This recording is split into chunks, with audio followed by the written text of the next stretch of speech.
Sure we're recording. Hello, everyone, and welcome to our webinar this morning or this afternoon, depending on where you're coming to us from. I am Tad Bradley from the Kusini collection in Seattle, Washington. We are the North American sales and marketing reps for Maya Trails in Guatemala and Belize.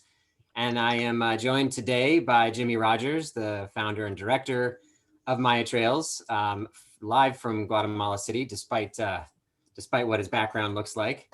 And also joined by Hope Smith, one of our good friends and a travel advisor from Born to Travel, affiliated with Montecito Village Travel down in Southern California. And Hope was just in Guatemala about a month ago this time and spent a couple of weeks traveling with Maya Trails. And as you know, assuming since you signed up for this webinar, we're gonna speak with Hope about her experience traveling in Guatemala during these COVID times, and about some of her favorite experiences, as well as just her general impressions of the destination. This was her first trip back to Guatemala since the 1990s. So she had been away for a while, and we were super excited to have her come back. So I'll introduce your trip in just a second, Hope, but really happy to have you here with us today. And there's a few housekeeping items as usual with our webinars. We are recording this, so if you want to share with colleagues or guests, or you have to step away to take a call to sell a trip to Guatemala, go ahead, feel free, please do that. You can come back and watch the rest of the presentation on our YouTube channel, where we archive all of our webinars, our 40 some odd webinars we've done just this year or last year, in this year of webinars. Oh, and by the way, Hope and Jimmy and all of you, you win a prize. This is our first webinar of 2021. So we're hoping to do fewer of them this year because we'll actually be able to see more of you in person. But so yeah, will be archived. If you have questions, feel free to pop them into the chat or into the Q&A field, and we'll go through them as we go through the presentation, as well as at the end. So you can see a couple pictures from Hope's trip here on the screen. We'll show you a few more, but she documented her trip on Instagram and Facebook, and I definitely encourage you to take a look at her photos. It really gives you an amazing sense of what her experience, was like in Guatemala in December. The weather obviously was beautiful. Look at that azul sky there. Just a few other things on Guatemala, and I think Hope's going to cover this, but last year, Guatemala was listed in the Forbes Go list, and they had a perfect quote that encapsulates, frankly, what we fight against with these misperceptions of Guatemala. And the quote, "One of the most beautiful countries in the Western Hemisphere is often one of the most misunderstood."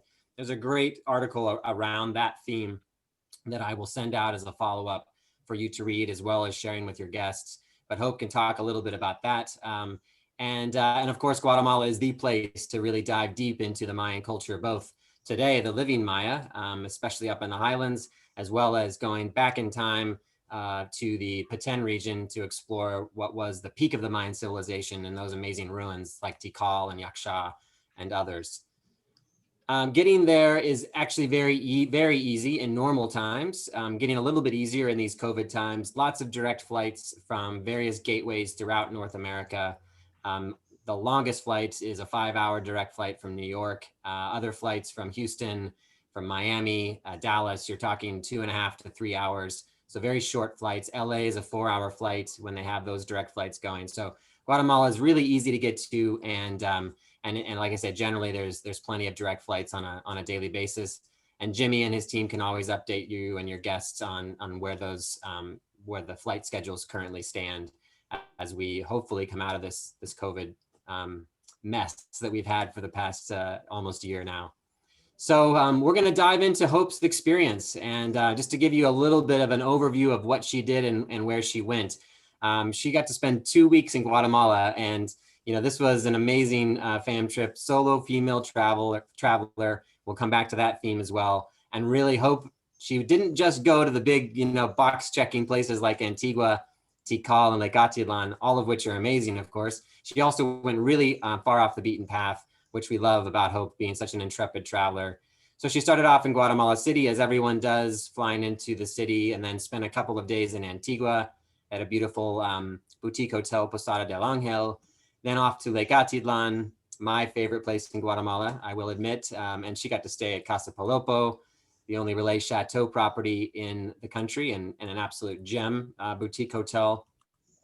and then headed back to Guatemala City via the Comalapa market. Spent the next day touring around Guatemala City, which oftentimes is ignored by people because of lack of time or concerns about safety. And I think, Hope can speak to that, but it's a big capital city, but there's a lot to offer in that city as well. Obviously, safety is first and foremost, and they're most of the the tourist parts of the city are very safe. And then up to off the beaten path areas like the Alta Vera Paz, going to Coban and Samuk Champay, these beautiful limestone pools of Samuk Champay. I remember from my backpacking days, Jimmy. And then up to Rio Dulce via Quirigua, another UNESCO World Heritage Mayan ruin site. And then to Livingston on the Caribbean coast. The often ignored Caribbean coast of Guatemala has a lot to offer as well. And Hope really dove into that area. And then finishing up, as I mentioned, going back in time up to the Peten region of Guatemala for 3 nights, where she really dove into that ancient Mayan culture and the ruins from Tikal to Yaksha, staying at 3 different properties in the region. So a 2-week trip, Hope. I have to say I am jealous as I run through it, but we're gonna first, before we ask your impressions of the country, we do want to just really quickly update everybody on the current conditions on the ground in Guatemala, as well as what Maya Trails is doing as far as the testing now, the new testing requirements for departing United States guests. Obviously, we all know that starting next Tuesday on January 26th, guests will have to do a departure test or an entry test for the United States, no more than 72 hours old. So Jimmy, can you just update us on how you guys are preparing for that situation? So, hello everyone. Just very quickly, COVID. Nobody wants to listen about it, but we have to update ourselves on it. Guatemala's wide open. The country's like Tad mentioned, we're so close to the U.S. The borders are open. Everything's open with very strict COVID procedures. You got to be washing your hands. You got to have the social distancing, and it's mandatory mask wearing. Yes, if you're climbing a volcano, you can take it off, but once you're going to restaurants, they have also the social distancing, but you have to have that mask wearing the whole time in the vehicle as well. It's part of a Guatemalan law. That's why we have been able to keep the numbers down.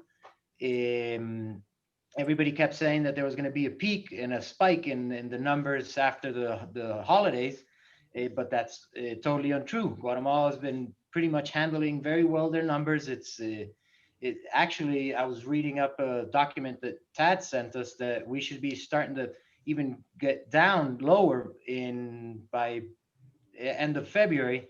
So it's Guatemala is the destination to come, and like fooders and those messages mentioned that you have to come. So now for the new COVID testing, the US requirements, we already have a document set up and also our protocols. You can email me, ask them. I can send them to you, 2 different documents. Tad also has them uploaded on his on the portfolio. But pretty much the testing to go back to the US, it's very easy, very simple. We have antigen tests that range between $40 to $60. The results are back in 1 hour.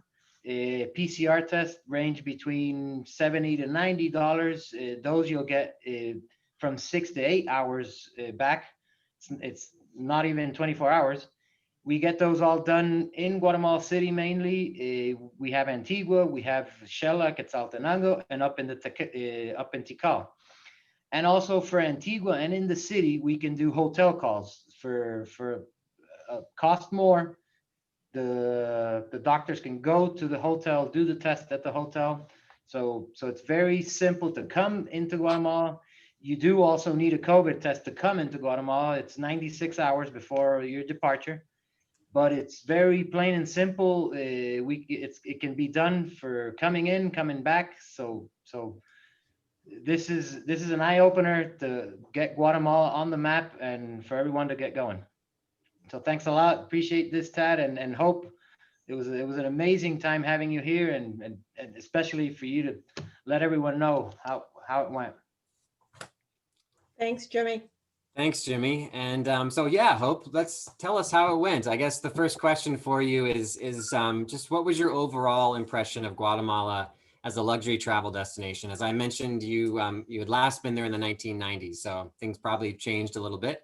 But just give us the general feeling of how it was being in Guatemala and from a luxury travel perspective as well.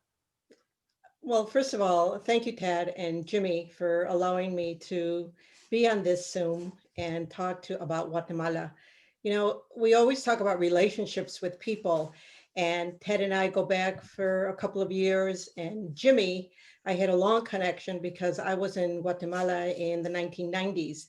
And at that time, people were doing more or less bus trips or group trips. So Jimmy's uncle did my first trip in the 1990s. So it was obviously that when I went back to Guatemala, I wanted to hook up with somebody that I knew and somebody that I could trust, and that was Jimmy.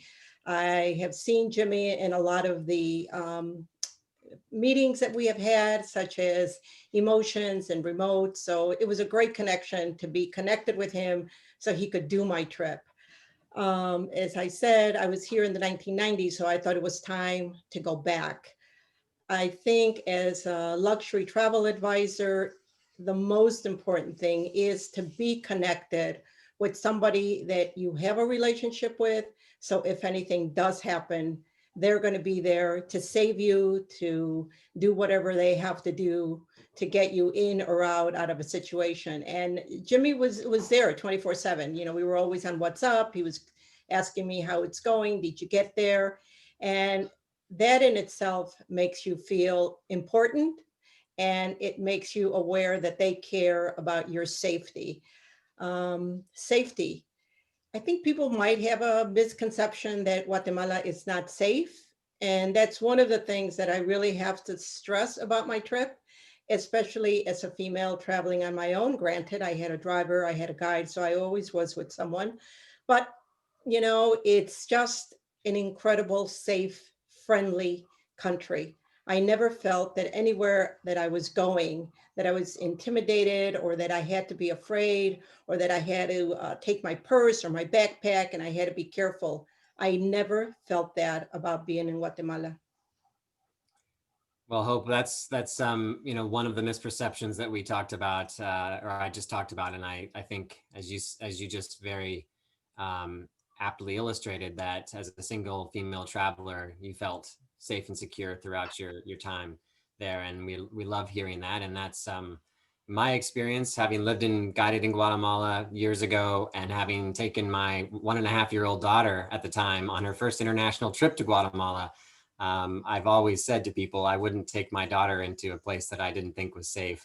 And we self drove around Guatemala on that trip too. So, you know, it was, it's certainly a place that unfortunately has that misperception, and we'll keep talking about it till people realize and understand that that's that misperception. Right. And I think especially when you go into crowded markets, people, you know, you felt like, oh my God, you know, who's around me? Is my purse safe? I have to honestly tell you, I never felt that way at all. You know, granted, common sense makes a big play here, and you have to be aware of what's going on around you or how you dress or what you have with you. But I have to say that as often as I went into markets, I never felt that way. And I had a, you know, big camera. I had a new iPhone. Uh, no, I And, was, you know, I was very relaxed to be wherever I was. and I think that, you know, that goes for traveling in markets pretty much anywhere in the world, right? You have to be Right. cognizant of your surroundings. If you could, You know, Jimmy talked obviously, and he covered COVID.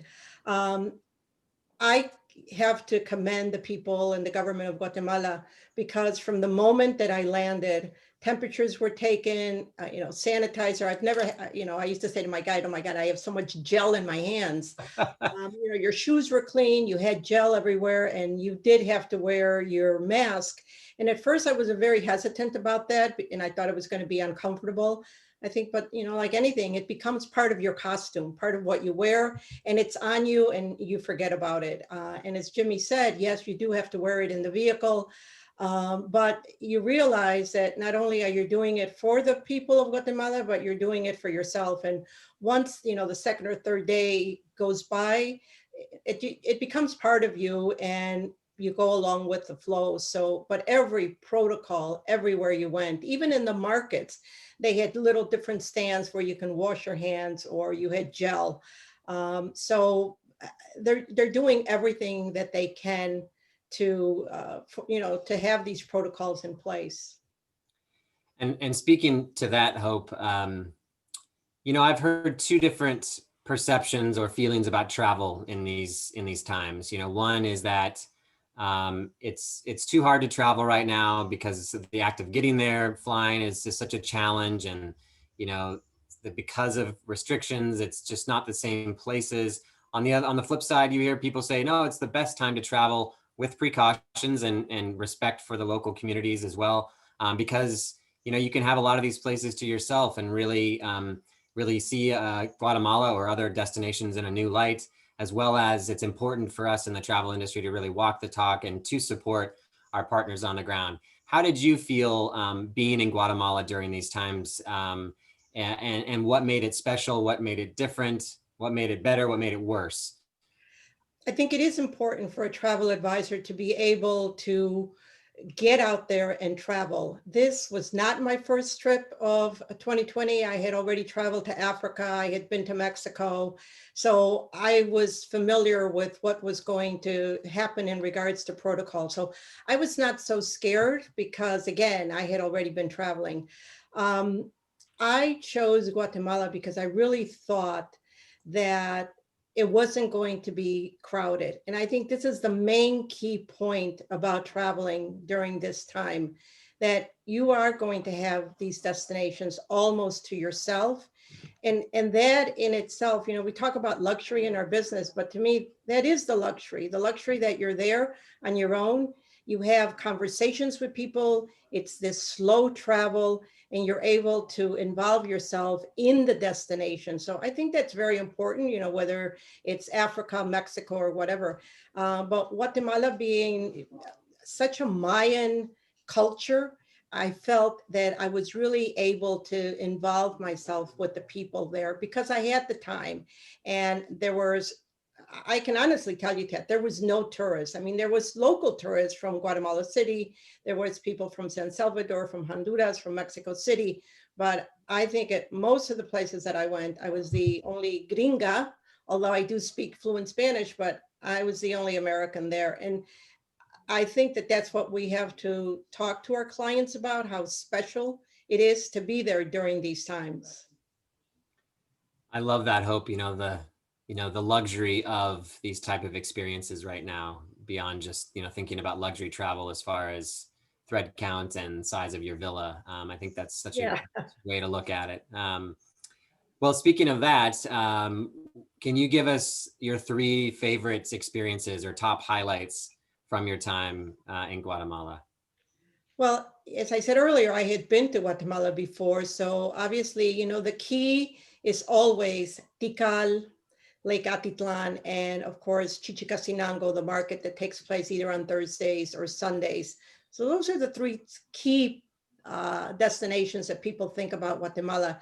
So when I had my conversation with Jimmy, I said, I want to do something different. Not to say that I didn't want to go back to those places, but talking again about this luxury, I think one of the things that I'm never going to forget is being there at 7:00 in the morning with my guide in Tikal and having the whole place to myself. We were the only ones there to hear the birds, to feel that you are in this grand plaza and you're the only one there. It's not only in, I'm not that much of a spiritual person, but to be able to sit there and view what's around you and to know that you are the only person there besides your guide. I think that's pretty special. Although that was a place that I already knew. For me, the first time, Jimmy said to me, well, I know that you love walking, you love, hiking. So he said, why don't we get you to go hiking in one of the volcanoes? He said, it's still active. You're going to see, the fires, the fumes. And I said, well, yeah, sure, why not? So I think that climbing or hiking the Pacaya volcano was another one of my highlights because, again, it was the guide and myself, and we had this incredible dog that followed us through the whole entire time. So that's definitely, I think, an experience that's very easy to do. Anybody that is a good walker is able to do that, and it can be done as a day trip during the day out of Antigua. Or Jimmy also has a very special way of doing it in the evening, where they actually cook pizzas, right, Jimmy? We cook pizzas on the lava. It's kind of like these heat pockets where they put in the pizza, and it's just so what we do is we go up like 4 p.m. We do the sunset experience, and that's where you get to see the rivers of lava because you're seeing it at night, and then you're just sitting there drinking a beer, having your Gatorade, and eating this amazing pizza done on the lava. So I think that these are the new experiences that we're talking about in regards to adventure with Guatemala. And I don't think, it doesn't matter what age you are, as long as you're in fairly good shape and you can walk. As you could see in this jumping picture, you're surrounded by volcanoes. So that in itself is just so beautiful to see. And the third, I think it's still, I was just happy to go back to Guatemala. Has it changed? Yes, it has changed, definitely. But so many of the things are still the same. And just the fact to, keep going on about this, that I had Guatemala to myself. Yes, you did. If you haven't checked out Hope's Instagram page, make sure you do that because this is a photo from her Instagram, and the next post is actually a video of her at Pacaya, where she spans or pans from this point, and you can see the volcanic spine of Guatemala. So you can see all the volcanoes around Antigua, and I think you name them all, Hope. And then I think you can even see a few of the Lake Atitlan volcanoes. You can see the little dog that you guys had, your little friend, and your guide, and the whole volcanic scree fields of Pacaya. And as you say, this is an experience that it's an hour and a half roughly transfer from Antigua, so it's not far. It's a half day trip, can certainly be longer if you want it to be, and you can have these culinary experiences, whether it's a picnic setup that Jimmy can do, or a sundowner, Guatemalan sundowner setup in the evenings, which is pretty spectacular, or marshmallows, doing Guatemalan s'mores, which I've done there, roasting your marshmallows in those hot spots. That's also pretty special. So I love your description of that, Hope. No, and the other thing that I forgot to say is when you arrive at the site before you start climbing, there are, even though it's not that busy right now, there's like 4 or 5 guides that are obviously waiting for tourists to come in. But Jimmy, Maya Trails, had already organized a special guide for us. He knew what route I wanted to take. So everything was done. But even when you arrive at this small little hut before starting on the trail for the volcano, there's people there telling you, you got to have gel. They're taking your temperature. And this is in the middle of nowhere. And people are prepared to do all of this. Let me just say that's more than they're doing here on arrivals here in Los Angeles, where nobody's asking you anything. So kudos to everywhere that I went. Jimmy, what's the most popular place that everybody goes for chicken? For chicken, pollo campero. Pollo campero, which is the Kentucky Fried Chicken of Guatemala. I asked one of my guides, like, what's the most popular fast food? And he said, oh, we have to go to Pollo Campero. So even before you can walk in to Pollo Campero, there's somebody there, you got to clean your hands, you have to clean your feet. So protocols are definitely being done. They really need somebody after you leave Pollo Campero, or after you eat Pollo Campero, to help you clean your hands, because it is definitely a greasy chicken, and it's way better than KFC. Let me exactly. tell you. Yeah. Hope, you stated some wonderful properties, some wonderful luxury boutique properties, which we showed earlier in that outline of your itinerary. Can you just tell us about your 3 favorites during your trip? Everybody talk, and obviously these hotels, I don't think they were around in the 1990s. Were they, Jimmy? Casa Palopo? No, I don't. Casa Palopo started about mid-90s. So mainly most of the properties you stayed in did not exist in the 90s. So, again, the luxury of having somebody to discuss your trip with, because, I certainly didn't know what was the latest in Guatemala. I said to Jimmy, okay, so you know that I like staying in really nice places. Please, let's see what we can do. So when I was in Lake Atitlan, Jimmy said, well, you have to stay at the Relay and Chateau Casa Palopo or Casa Palopo. And I have to say it is my highlight, and not because it's luxury. It's luxury in its own way. First of all, the views, they are, I can't even explain them. And as I'm talking about it, I'm kind of choking up because I think about waking up, having my coffee, or going up to the helipad and sitting in this swing that they have and taking a look at the views all around you. And they keep changing because they're so impressive. So I have to say, if there's one place, and if you're going to go to Guatemala, this is definitely the place to go. And the other thing is that if you have clients that are high end and perhaps don't have a lot of time, Jimmy can arrange to have a helicopter from Guatemala City take you right into Casa Palopo. They have a helipad. And Jimmy, how long does it take? It's just a 25-minute flight. Right. So, I mean, how much better can it be to go leave Guatemala City, see all of Lake Atitlan, and then arrive on the helipad at Casa Palopo? The other property that I also was not really familiar with it. I knew about the property because I knew that President Clinton had stayed there in Antigua, Posada del Ángel. 9 rooms, Jimmy? 7 rooms. 7 rooms, sorry. 7 rooms, a little bit outside of the main square of Antigua, but it's, like anything, everything is walkable. Again, when I first arrived, I was the only client there. So imagine having this gorgeous property all to yourself. You do feel like it's your home. Every room is differently decorated. The breakfast is amazing. And then you can go up to the rooftop in the morning and you can see the Volcano del Agua. And, you never really want to leave. So it is a good idea to spend more than one night there because I think you just really get into the place and you realize how beautiful the surroundings are. And then from there, we go to Tikal. There's a lot of different ways of doing Tikal. And so I learned a little bit more.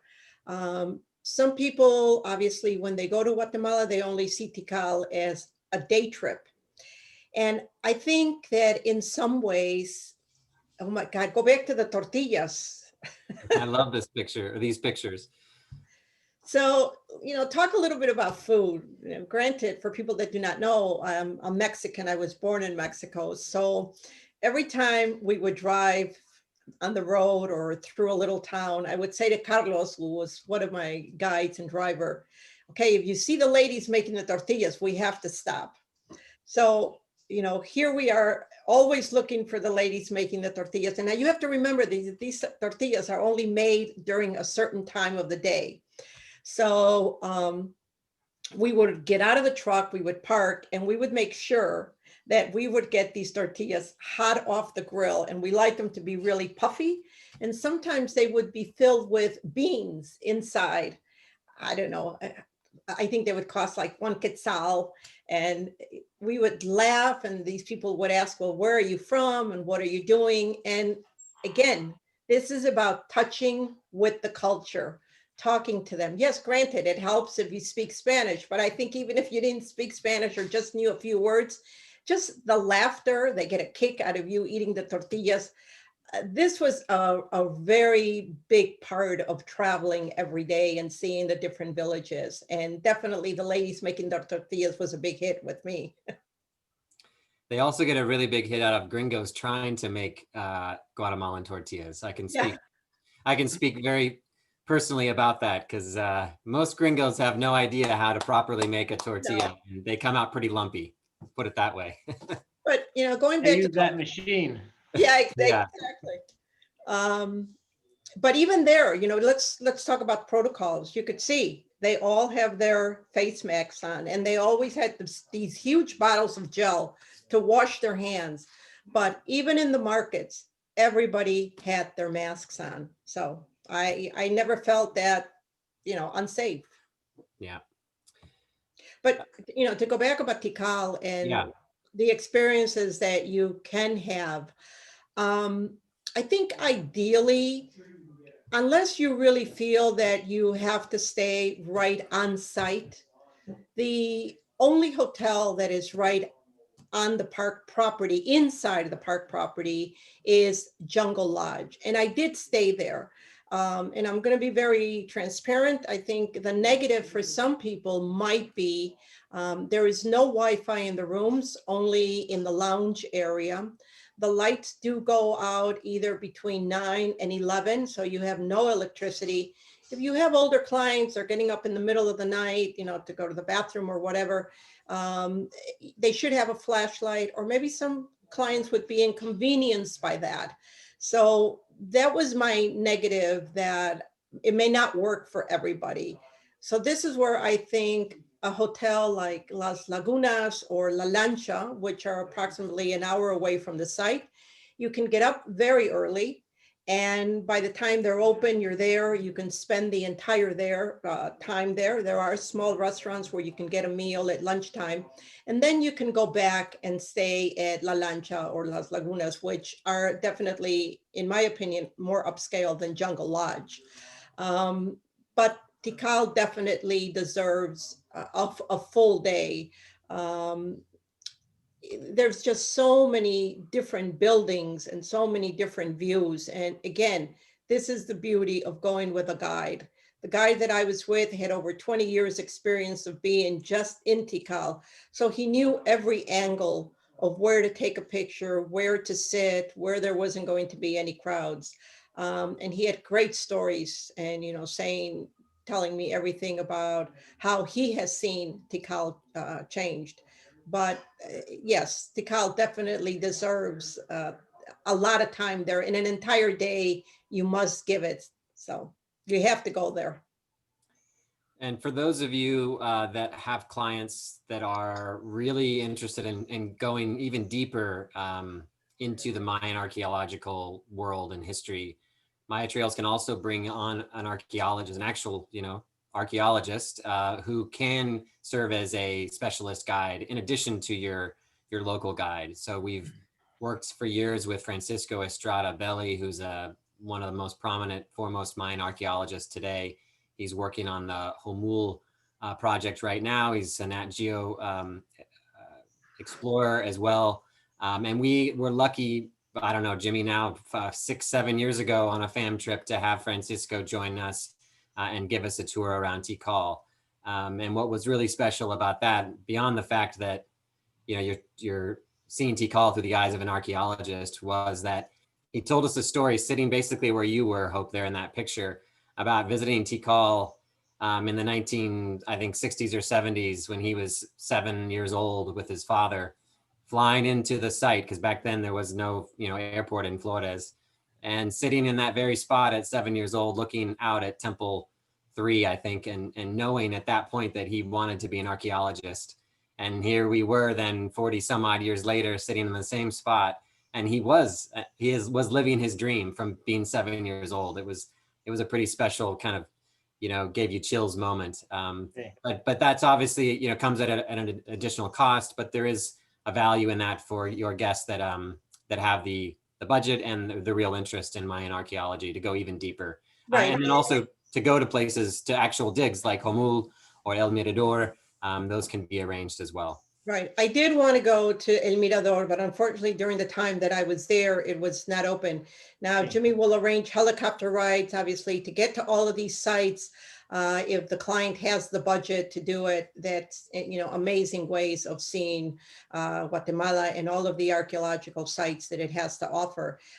Just don't, think about Mexico and the Yucatan, because Guatemala has just as much to offer. And Jimmy, how long does it take to get to El Mirador? El Mirador, if you fly from, let's say, La Lagunas or the Flores airport, it's just about a 40-minute helicopter ride. And it's just amazing. You're just flying over this virgin jungle. And once you're getting to the Maya site, you can pretty much see it in the background. And then you see a causeway that used to be the causeway that the Mayas used to use to get, let's say, from Tikal up to Mirador. So it's amazing to fly through. You can do that trip as well, trekking, but it's a 3-day trek in, 3-day trek out. So that's why we do it in one day with chopper ride. And do you find that most people do that, Jimmy, or is that not as much? No, it's turning into, people want to go there. It's a must see. Very few people go. We've had clients that they trek in and then we chopper them out. Clients that trek in the regular way and then they trek out to Washaktun and Tikal region. But mainly people are choppering in with the archaeologist that's doing the active dig there. Ooh, Tad, I forgot his name. Richard Hansen. Richard Hansen. Right. So And Tad forgot to mention that time we were with Francisco, we had a special visit when we were having lunch. It was the only time I've ever seen a jaguar up front and personal. He was basically a few meters away from us. He came up, he pretty much said hello and just turned back and walked away. yeah. Yeah, that was pretty incredible. That as well. Only jaguar I've ever seen.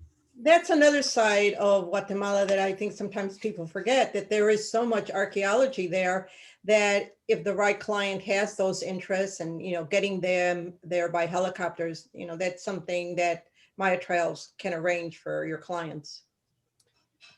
Hope John Rios says, "Hope I like your wee peel," which Oh. I noticed is yes, beautiful. Her luggage was full of them. I had to pay extra to one of the airlines because that's another subject, textiles. Yeah. Once you get to Lake Atitlan, obviously you can take these little boat rides out to the different villages, or even when I was at Casa Palopo, the ladies there, they know all these ladies that have all of these repeals that you can buy. Textiles are incredible. You can spend hours looking at them. So, that's another trip. And for those really interested in textiles, the museum in Guatemala City, Jimmy, I'm now blanking on that museum's name that Nikki is a board member of. I think we've lost Jimmy. Ixchel Museum. The Ixchel Museum, which is the textile museum. Jimmy's wife Nikki is on the board, and so we can guests can actually go into the non-public areas, into the vault, and see the non-public parts of the collection and get a special tour of that. So for those that are interested in that, the Mayan tapestries and artwork, it's a great visit to do in Guatemala City, coupled with, of course, shopping in Antigua and the little towns around Lake Atitlan as well, or even Chichicastenango, where you can find a lot of great tapestries and wheat deals, some more authentic than others. And that's why you've got to have a good guide that knows where to find the good stuff. Yeah. Yeah. So just sensitive of our time, I think we'll wrap it up. I guess the last question for you, Hope, would be, I'm gonna put you on the spot and see if you could summarize your experience in 1 or 2 sentences while you were in Guatemala. Is there a way for you to encapsulate what that experience was like in December in a couple sentences? I felt very privileged being there, for sure. I was going back to a place that I thought I remembered, but then even when I arrived in Tikal, I remember saying to my guide, I don't remember this entrance. So even though I had been there before, a lot of these places were all new to me. I was seeing them with a new eye. I was seeing them, I was just still amazed about how much there still is there to see, even though I thought I had seen it all. So if you have been there, don't think, well, I don't want to go back because, I've already been there. And I sort of had that in the back of my mind, but this picture of me sitting there in Tikal I sat there for a very long time, and my guide was the one that took the picture. And I just kept saying, wow, I wonder what it must have been felt by people being there the first time. But I felt like I was one of those people there for the first time. So don't be afraid to go back, because I think you will be very pleasantly surprised that it's even better than when you were there.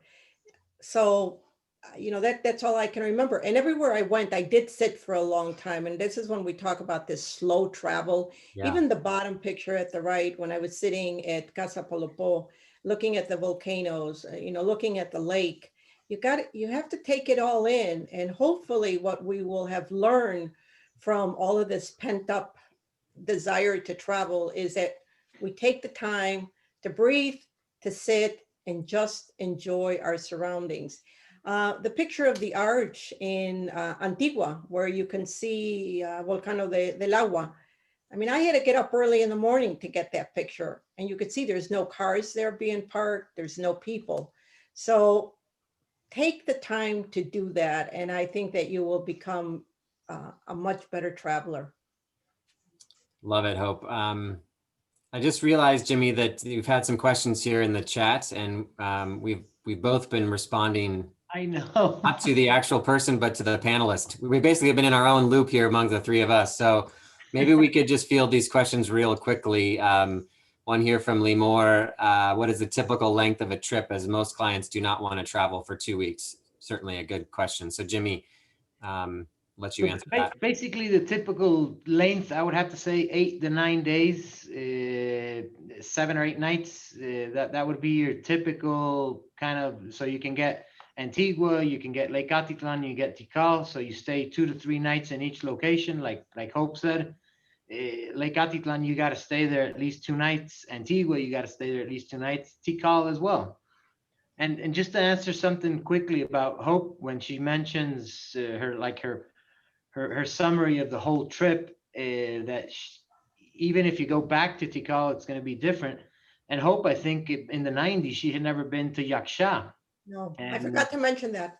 And we took her to do the sunset experience in Yaksha, it's just amazing. And as well, you have the site to yourself for that sunset experience. I think I like to, Ted, was it John Rios is asking, what do I love about solo travelers? Yeah. I think one of the things that I have learned in the last years about traveling is that, we're all different, and some of us are very pampered. Some of us are very, I'm being very transparent here. The best way that I can answer it is that I'm on my own time. I'm on my own dime, if you want to say it. I can do whatever I want. I don't have to hurry up and leave. If I want to get up at 6 o'clock in the morning to be able to take the picture, I can do that. And sometimes when you travel with a group, you don't have the flexibility of that. So I've learned that if I want to do that, then I have to do it on my own time. I don't like to be rushed. If I wanted sometimes those conversations with those ladies making the tortillas, it would be an hour that we would talk to them. We don't even know what it was about, but you know what? It made you happy. It made you feel good inside that you were there. So that is part of the solo traveler. That's part of the slow traveler, that you have to be able, first of all, to like yourself. And I also think that you learn a lot about yourself when you do solo traveling. It's not for everybody, but when you are with a good driver, with a good guide, and a company that you trust, you've got nothing to worry about. You're not solo. You have people with you that will always be able to help you. That's why it is so important to know who you're working with. You're spot on, Hope. Yep. I love the sentiments. John says, I agree. It's a blissful freedom. Yeah, that's also spot on too. Jimmy, there was a question from Dennis about the cost of choppers. If you're going to be helicoptering, to Antigua, Lake Atitlan, or Tikal. See, it all, the choppering, it all depends on the size of the group or the family. what chopper you feel more comfortable with. We use 3 different chopper systems that we have here. It also depends on the routing. For example, from Guatemala City or Antigua to Lake Atitlan, it can range from $750 to $950 for a couple. Up in the Mayan region, normally pre-COVID times, there was always a chopper at the airport that we could always use. So that's the chopper that we would charter from that airport into Mirador. So that would make the cost would go down to about $600 to $700 for that going into Mirador and back. Right now, we don't have the chopper up there. So we have to chopper from Guatemala City, bring the chopper into Peten and then up. So that's where the bill goes up a bit. So hopefully things are going to start to come back. I know the chopper companies are thinking of bringing a chopper back up to Florida, so we'll have the Mayan region covered for the choppers. But it's very simple. Actually, there's a fact in Guatemala is the #2 per capita of choppers in the world. So we have enough helicopters in Guatemala to take everyone around. I still haven't been able to get in a chopper in Guatemala, Jimmy. I know. Hint, hint, hint. It was not cost effective for the solo traveler. That is true. All right. Well, I think that's all the questions we have. If you do have more questions, you can certainly reach out to Jimmy or me. We can also connect anyone with Hope directly if you want to speak with her about her experience. And Hope, it's going to be taped, right, Ted? Yes, and this has all been recorded, so we'll post it on our YouTube channel, and anyone that has registered will get a link to that recording. So look out for that. And Hope, just thank you so much, not only for doing this today, Anytime. but for being an intrepid traveler during these times and choosing Guatemala to visit, and for, really just showing us the beauty of the country, talking about the safety of how you felt. It's just been such an honor and a pleasure to have you, visit the country and now share your experiences with us. So thank you very much. Thank you, Jimmy. Thank you, Hope. It was amazing having you here. It felt nostalgic because after all this year, after 2020, having no one here, not going to any travel show, and just having you show up, it was amazing. So wow. I really appreciate that. I knew that I could always call you up on WhatsApp. Yeah. Thank you, Ted, for doing this, for setting it all up. Absolutely, Hope. And you guys have a great rest of your day, everyone. And here's to brighter and better times. We really do feel like in a few months' time, we'll be feeling a lot better about the state of the world and our country and hopefully our industry as well. So, and thank you to everybody that listen in. We really appreciate your time. All right. Thank you, Hope. Thank you, Jimmy. Have a great rest of your day, everyone. You Bye-bye. Too, guys. Bye. Take care, everyone. Bye-bye. Adios. Adios.